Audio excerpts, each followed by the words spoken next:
stubbornly to civil liberties protections embodied in the Bill of Rights and defended the right of citizens to dissent from U.S. war policy. Yet the people of this country and in the global community have been saddled with affronts to these protections with the passage of the Patriot Acts, the Secret Evidence Act, the Military Commissions Act, prosecution of the so-called war on drugs, as well as the war on terror. Yet neither of the political parties has suggested the propriety of repealing those laws, ending the war on drugs, and decreasing the militarization of local law enforcement that is so prevalent from city to city across our country. Why did Denver and Minneapolis need $100 million grants to the police to protect the delegates to those conventions from protesters demonstrating for peace? Torture,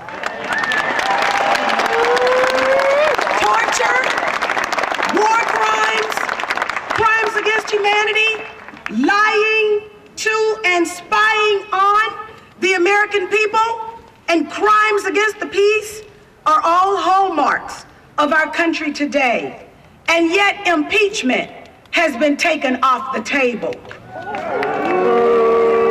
Well, I rightly put impeachment, 911 truth, Republican Party election theft in the 2000 presidential election, and Democratic Party complicity in that theft on the table. Yes! I am proud to have introduced the Arms Trade Code of Conduct to regulate U.S. transfer of conventional weapons. I introduced the National Forest Protection and Restoration Act to protect our remaining national forests from clear-cutting timber barons. I authored legislation to end all use of depleted uranium, to stop the funding for Plan Colombia, to investigate the way conscientious objectors are treated by the Pentagon, extend Agent Orange benefits for Vietnam-era soldiers, prohibit tax breaks for corporations that move U.S. jobs overseas, and I passed legislation that resulted in the United States Department of Agriculture admitting that for decades it systematically discriminated against minority farmers, including women and Native Americans.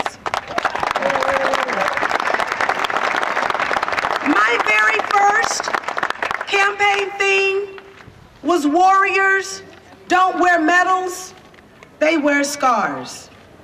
And I publicly wear the scars meted out to a black woman who dares to dissent in a political system that doesn't allow it.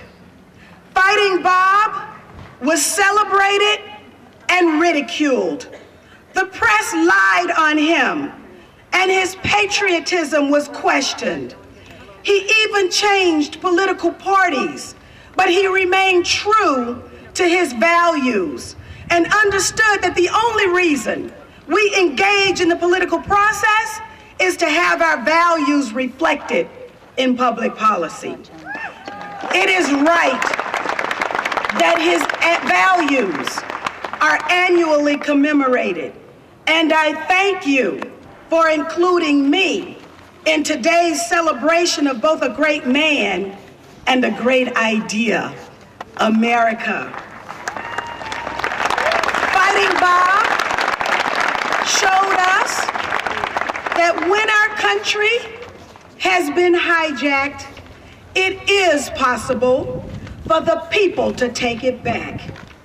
We need a movement in this country, and we need an opposition party. Let's take our country.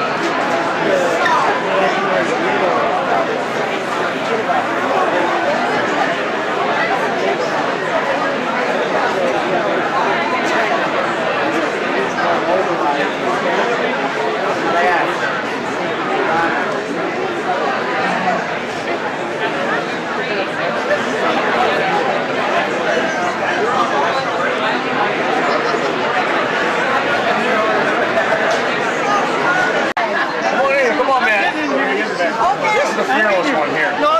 Yeah, he is. I don't know how to do this. I've never used a digital camera. The only 9/11 truth candidate for president, and we are so proud of her. All right. The only candidate that's really telling all the truth. And knows how to speak the truth to power. God That's bless. right. Definitely knows how to speak truth to power. We're here fighting Dogfest today, 2008. We've been behind her. Give me your power. Here we go. All right. Hip, hip. Hooray! Hey, power to the people. Yeah, and we like Ron Paul too. Ron Paul isn't talking enough about 9/11 truth. Not enough. Not enough. Not enough. Yeah. Okay. 9/11 truth now. 9/11 truth now. 9/11 truth now. 9/11 truth now. Peace. Everything I can. Get to as many votes. Thank you.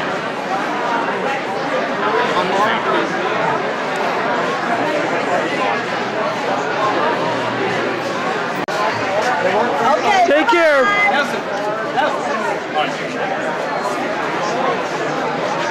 Now I saw that one.